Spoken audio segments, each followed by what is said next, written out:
नमस्कार, स्वागत है आपका एमपी तक पर। मैं हूं रवीशपाल सिंह। हमारी इस खास पेशकश एमपी फाइल्स में आपका स्वागत है। आज हम एमपी फाइल्स में बात करने वाले हैं उस घटना के बारे में जिसने पूरे भोपाल को झकझोर कर रख दिया है। दरअसल कॉलेज में आपके बेटे बेटियां पढ़ने जाते होंगे, लेकिन राजधानी भोपाल के एक निजी कॉलेज में एक ऐसा घिनौना षड्यंत्र रचा गया जिसने राजधानी भोपाल को शर्मसार कर दिया गया है। इस घटना में कॉलेज के ही कुछ छात्रों पर आरोप है कि उन्होंने गिरोह बनाकर संगठित तरीके से कॉलेज की ही छात्राओं को अपना शिकार बनाया, बारी बारी उनके साथ दुष्कर्म को अंजाम दिया। यही नहीं, उनके वीडियो को वायरल करने की धमकी देकर उन्हें कई स्तरों पर ब्लैकमेल भी किया। इस पूरे मामले में पुलिस अब हरकत में आई है। 2 आरोपियों को गिरफ्तार किया गया है।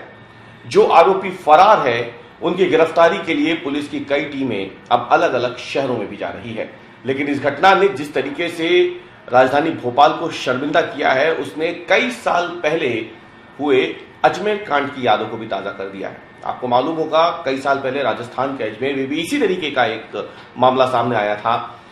अब उसकी पुनरावृत्ति एक तरीके से भोपाल में देखने को मिली है। और कैसे इस घटना पे अब आगे एक्शन होगा, किस तरीके से आप अपने बेटे बेटियों को इस तरीके की वारदातों से बचा सकते हैं, और क्या कुछ होना चाहिए, क्या उस कॉलेज पे भी कोई कार्रवाई होगी जहां पर ये सब कुछ चल रहा था इतने सालों से, इन तमाम मुद्दों पर बात करने के लिए हमारे साथ इस वक्त मौजूद हैं जागृत हिंदू मंच के संयोजक दुर्गेश केसवानी, जिनको आप कई बार टीवी पे और भाजपा की तरफ से भाजपा का पक्ष रखते हुए भी देखते होंगे। भाजपा प्रवक्ता भी हैं। दुर्गेश केसवानी भोपाल के रहने वाले हैं और जाहिर सी बात है जागृत हिंदू मंच से भी हैं। तो दुर्गेश जी, सबसे पहला सवाल तो मेरा यही रहेगा, तहजीब अमन भोपाल की काफी पुरानी पहचान है, लेकिन ये क्या हो गया हमारे भोपाल को?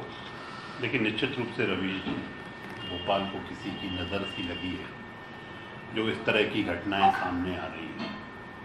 गंगा जमनी तहजीब के लिए अगर कोई शहर जाना जाता था तो वो भोपाल है, पर अब भोपाल में भी कुछ फिरका परस्त लोग, कुछ लोग संगठित रूप से उस अपराध को अंजाम देने लगे हैं।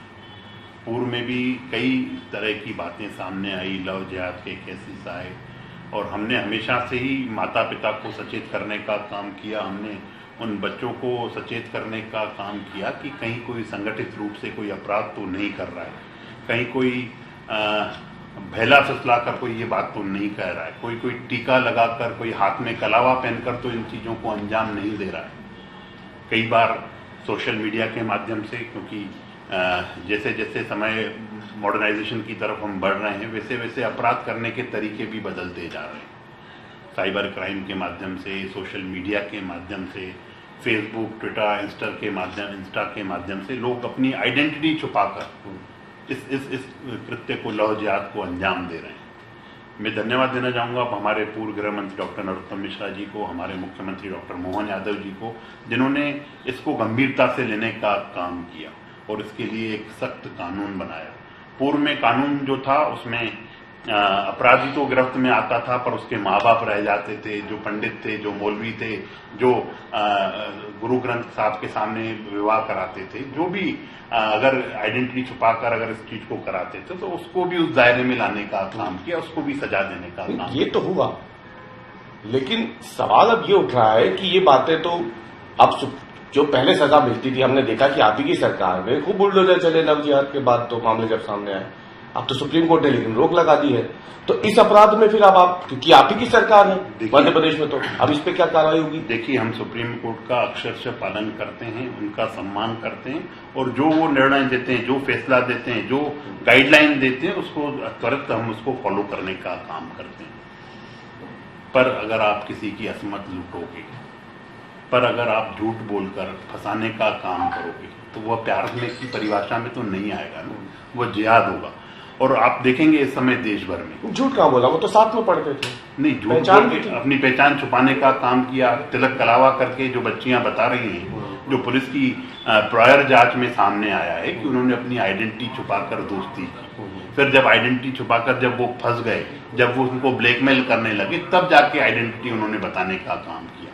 अगर आप पहले से ही अगर आप राम होते तो राम की तरह बात करते, आप सुनील होते तो सुनील कुमार की तरह बात करते, आप दशरथ कुमार की तरह बात करते, आप रमेश कुमार की तरह बात करते, पर आप रमेश की बात कर रहे हो और आसिफ निकलोगे, रेहान निकलोगे, तो वो कतई बर्दाश्त नहीं। लेकिन इसमें ये जो एक पैटर्न सामने आया है, इसमें पहले युवती के साथ दोस्ती की गई, बाद में उसके साथ संबंध बनाए गए, उसी दौरान वीडियो बनाया गया, बाद में उस वीडियो को वायरल करने की धमकी दे करके और दोस्तों के साथ उसे मिलवाया गया। ये एक के साथ नहीं, कईयों के साथ हुआ है। 3 युवती अब तक सामने आई है। पुलिस का मानना है ऐसा कि आरोपियों की संख्या तो बढ़ेगी ही बढ़ेगी, लेकिन पीड़ितों की संख्या भी बढ़ सकती है। तो इतना बड़ा एक संगठित गिरोह बना करके ये सब करना, आप ही की सरकार में, मध्य प्रदेश में, जहां पे 20 सालों से कमोबेश अगर देखा जाए तो आप ही की सरकार 15 महीने हटा देते हैं कांग्रेस की, लेकिन इतनी हिम्मत हो रही है लोगों में अभी भी? क्या डर खत्म हो गया? देखिए, कहीं कोई डर खत्म नहीं हुआ है। मैं तो धन्यवाद देना चाहूंगा आपके माध्यम से माननीय मुख्यमंत्री डॉक्टर मोहन यादव जी का। त्वरित जैसे ही मामला संज्ञान में आया, अब रवीश जी, कोई भी इस तरह के घटनाक्रम घटते हैं तो जब तक मामला सामने नहीं आएगा, जब तक पीड़ित सामने नहीं आएगा, हम तो कई बार सोशल मीडिया के माध्यम से, वॉल पेंटिंग्स के माध्यम से, जन जागरूकता के माध्यम से इस चीज को हम बोलते हैं कि कहीं किसी से डरने की जरूरत नहीं है।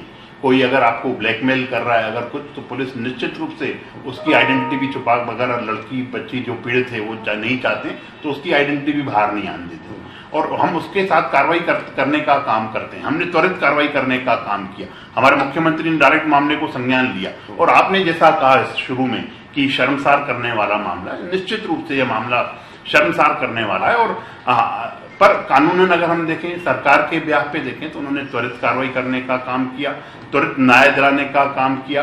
पॉस्को की धाराएं तक लगी हैं, बलात्कार की धाराएं लगी हैं, और जो अधिनियम है धर्म स्वतंत्र अधिनियम, उसके तहत भी कार्रवाई करने का काम किया।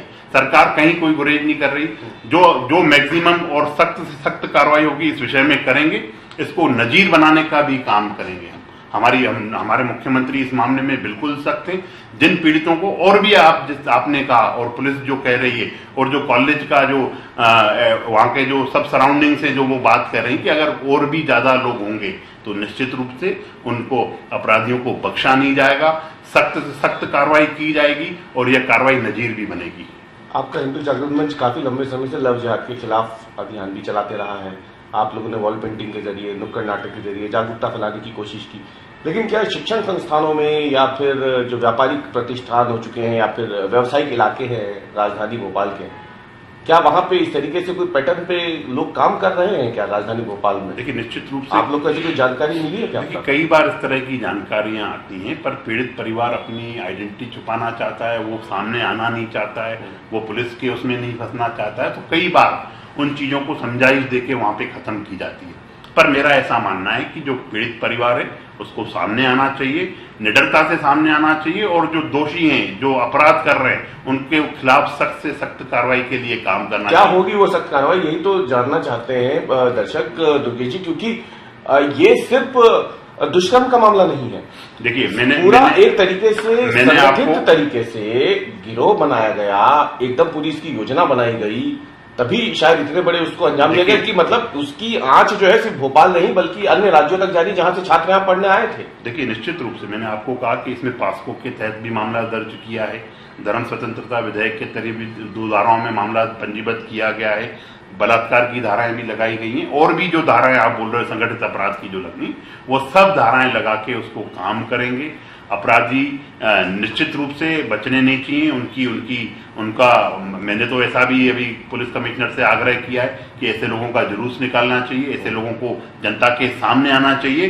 जो ये भेड़िए इस तरह का वारदात को अंजाम दे रहे हैं, उनके खिलाफ और सख्त क्या कार्रवाई हो सकती है, उसके लिए हमारी सरकार कटिबद्ध है और हम वो कार्रवाई करेंगे भी। दुर्गेश जी, इसमें एक और गंभीर मामला सामने आ रहा है। आरोप ये भी लग रहे हैं कि नशे की लत लगवाई गई, नशा जब लड़कियों को करवाया गया, उसके बाद जब वो ऐसी स्थिति में पहुंच गई कि जब वहां पे कोई फैसला नहीं ले सकती वो, तब इस घिनौने काम को अंजाम दिया गया, तब उनके वीडियो बनाया गया। ये भी आरोप लगाया जा रहा है जानबूझ करके उन्हें जो है ऐसी चीजें खाने पे मजबूर की गई जो वो नहीं खाती थी या जिसका सेवन वो नहीं करती थी, ऐसी चीजों को खाने के लिए मजबूर किया गया। ये तमाम बातें भी सामने आ रही है। देखिए रवि, तो ये सब चीजें जांच का विषय है। ये सब बिंदु जो आप सोच रहे हैं, जो प्रदेश की और क्या राजधानी भोपाल में युवा नशे का शिकार हो रहा है, भोपाल की जनता सोच रही है, पूर्व में भी हमने रैकेट पकड़ने का काम किया, पूर्व में भी हमने जो इस तरह की मुहिम चला रहे हैं, हमारे माननीय मुख्यमंत्री जी ने सख्त हिदायत दिए, सतत चेकिंग के माध्यम से सतत कॉलेजेस में मॉनिटरिंग की जा रही है, सब चीजें की जा रही है। कौन अगर नशे के सौदागर हैं, अभी आपने कुछ दिन पूर्व में देखा होगा एक बड़ा रैकेट भोपाल में पकड़ाया था। ये सब हमारी सरकार की कार्रवाई है और हम इसको और इस पे सख्ती करने वाले हैं। अगर इस तरह की कोई ड्रग्स उन्होंने दिए और भी जो जांच के बिंदु जिस जांच के बिंदु आप सोच रहे हैं, जो जनता सोच रही है, और पुलिस भी उन सब चीजों को कंपाइल करके एक बड़ा कार्रवाई करने वाले हैं हम इस मामले में। और आप आने वाले समय में देखेंगे कि ये निश्चित रूप से जो यह अपराध जिन्होंने भी इस लव जिहाद को जन्म दिया है, जिन्होंने भी इस लव जिहाद का कृत्य किया है, उसमें यह जो केस है वो नजीर बनेगा। अच्छा, आप बार बार एक बात कह रहे हैं कि आमतौर पर ऐसे मामलों में पीड़ित जो बच्चियां होती हैं वो सामने नहीं आती हैं। हिंदू जागृत मंच की तरफ से क्या इस तरीके से कोई अभियान चलाया जा सकता है, या फिर आपको क्या लगता है कि इस तरीके से समाज में बच्चियां जो ऐसे भेड़ियों का, दरिंदों का शिकार ना बने, उनको किस तरीके से जागरूक किया जा सकता है? मैं चाहूंगा कि इस मंच के जरिए आप ये भी बात सामने रखें ताकि जो लोग इसे देखें कम से कम वो एक बार समझें कि क्या ऐसे रास्ते अपनाए जा सकते हैं जिससे वो इस तरीके के दलदल में फंसने से बच सके। देखिए रवि जी, मैं जिस समाज से आता हूँ, सिंधी समाज से, मैंने पूर्व में हमारे यहाँ भी एक प्रियंका वाधवानी वाला केस हुआ था जो रेहान के साथ पूरे देश भर में उसकी चर्चा हुई थी। आज तक ने उसको प्रमुखता से उठाया था। हमने उस समय पे एक सामाजिक नाट्य अंधो प्यार अंधा होता है वो करके हमने एक सीरियल बनाने का काम किया था। उसका देश विदेश में, इवन दुबई में भी उस चीज का मंचन होने का काम हुआ है। जिस धर्म में आप पैदा हुए हो, जिस जाति में आप पैदा हुए हो, आप अपने धर्म में रहकर उन सब चीजों को, अपने रिचुअल्स को, अपनी सांस्कृतिक परंपराओं को, अपनी मान्यताओं को जीवित रख सकते हैं। पर आप जैसे ही किसी धर्म के साथ जुड़ गए आप, तो आपकी अपनी परंपराएं, आपकी सांस्कृतिक विरासतें, आपकी सांस्कृतिक धरोहरें, वो सब कहीं पीछे छूट जाती हैं। तो अगर आप अपने धर्म में रहकर उन चीजों को कर रहे हैं, तो उसके लिए हमने एक नाट्य बनवाया था अंधो प्यार, जो भोपाल के वरिष्ठ रंगकर्मी अशोक गुलानी जी ने उसको निर्देशित और किया था। उसको वो भी निश्चित रूप से हम जन जन को दिखाने का काम करते हैं।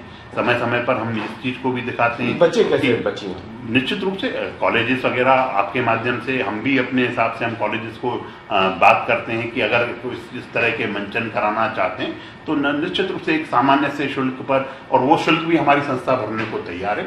आप सिर्फ अपने कॉलेज में उसकी व्यवस्था कीजिए, आप सब लोग आगे आइए, उसका मंचन हम कराएंगे। आप एमपी तक पे क्या आप ये बोल सकते हैं कि जागृत हिंदू मंच जो है वो लव जिहाद के खिलाफ भोपाल के शैक्षणिक संस्थानों में जाके मंचन करने को तैयार है? मैं तो आपको अश्योर कर रहा हूँ, एमपी फाइल्स को अश्योर कर रहा हूँ कि अगर अंधा प्यार, अगर इस तरह का नाट्य अगर आप अपनी बच्चियों को बचाने के लिए, बच्चियों में जागरूकता के लिए अगर आप कराना चाहते हैं, तो जागृत हिंदू मंच खड़ा है और हिंदू धर्म के लिए जो भी काम है हम निश्चित रूप से हर काम करने को तैयार है। और इस घटना के बाद क्या हम कुछ बदलेगा? निश्चित रूप से बदलेगा। आने वाले समय में आप देखिएगा ये जो कार्रवाई होगी वह नजीर बनेगी। और जिन बिंदुओं की आपने चर्चा की, क्योंकि आज तक जनता के मुद्दों को उठाने के लिए जाना चाहता है, जनता की बात करने के लिए जाना चाहता है, और आज आपके इस चैनल पे एमपी फाइल्स के माध्यम से आज हमने जो ये चर्चा की है, इस चर्चा का ये जरूर निश्चित रूप से ये पड़ाव यहाँ पे विराम में आएगा। पर जो हमारे जो काम है, जो जन जागरूकता के लिए, हिंदू धर्म की जागरूकता के लिए, वो रुकने वाले नहीं। बहुत बहुत धन्यवाद हमसे बात करने के लिए। एमपी फाइल्स में आज शामिल हुए थे दुर्गेश केसवानी, जागृत हिंदू मंच से हैं, भाजपा के प्रवक्ता भी हैं, और जिस तरीके से भोपाल को जानते हैं, समझते हैं, साफ तौर पे दुखी हैं काफी, और ये मान रहे हैं कि तहजीब का एक शहर, गंगा जमुनी तहजीब का शहर जिसे कहा जाता है, वहां पर इस तरीके की वारदात अगर पहली बार वैसे सामने आई है, जब इतने बड़े पैमाने पे इस पूरे मामले में युवक और युवतियां जिनके नाम सामने आ रहे हैं वो सामने सार्वजनिक हुए हैं। और सबसे बड़ी बात यह है कि ये जिस तरीके से इस अपराध को अंजाम दिया गया है, एक संगठित गिरोह बना करके, उसने कहीं ना कहीं ज्यादा सोचने पर मजबूर कर दिया है कि समाज आखिर किस ओर जा रहा है। लेकिन उम्मीद यही है कि आने वाले समय पे सरकार इस पे कठोर कार्रवाई करेगी, जैसे कि बयान भी सामने आ रहे हैं, 2 आरोपी गिरफ्तार भी हो गए हैं। लेकिन अभी देखना यह है कि इस पूरे मामले में आगे और क्या खुलासे होते हैं। लेकिन एमपी फाइल्स में इस हफ्ते इतना ही। अगले हफ्ते हम फिर हाजिर होंगे आपके सामने एक नए मुद्दे के साथ और उस नई घटना और नए मुद्दे के विश्लेषण के साथ। तब तक के लिए धन्यवाद।